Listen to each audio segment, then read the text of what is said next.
Well, we are just getting this information. A Hamas spokesperson has said that they have decided to release these two hostages that they claim Israel is continuing to not accept. That is a claim that we had first heard from Hamas a few days ago when they said that they had been ready to release more hostages, but that Israel has not been willing to accept them. Now Hamas says that they have agreed to release these two hostages regardless, citing humanitarian reasons. And the two hostages that Hamas says that they have released are named Yocheved Lifshitz and Nurit Yitzchak. According to Israeli media reporting, they are both elderly women, one 85, the other 79, from Nir Oz, which is just a few miles away from the Gaza border in southern Israel. Now, right now, NBC News cannot independently confirm that these two hostages have been released. We have not laid eyes upon them. It is very unclear, Chris, whether they have actually made it out of the Gaza Strip,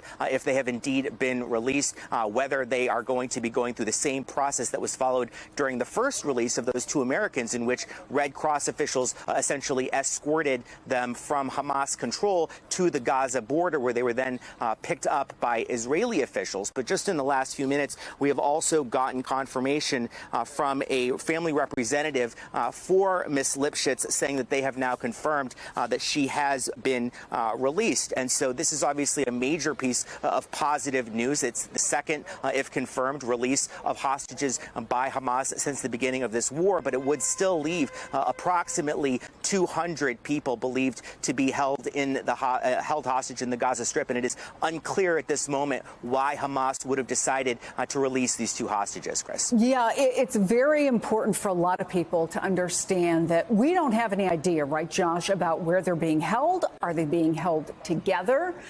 Who are they being held by? Again, two Americans were released on Friday. Now two more, we believe, to have been released today. What else do we know about the bigger picture of the hostages who are still being held?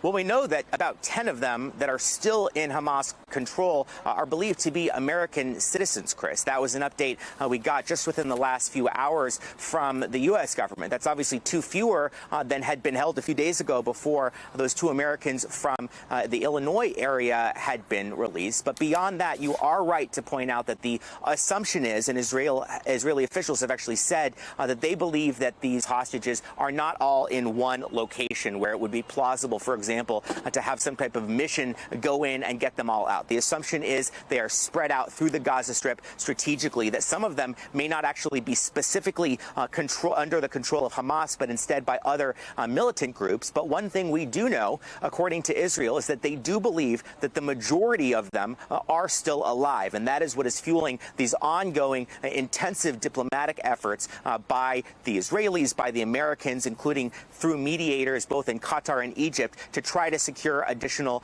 hostages being released. And we should also point out this comes as NBC News is now reporting that the U.S. has been urging Israel to hold off on that ground incursion that they have been promising into Gaza. One main reason for that is to increase the prospect that more hostages could get out, because the assumption is once Israel goes in on the ground, that is going to make it far more difficult, if not impossible, for Hamas to release more hostages, Chris.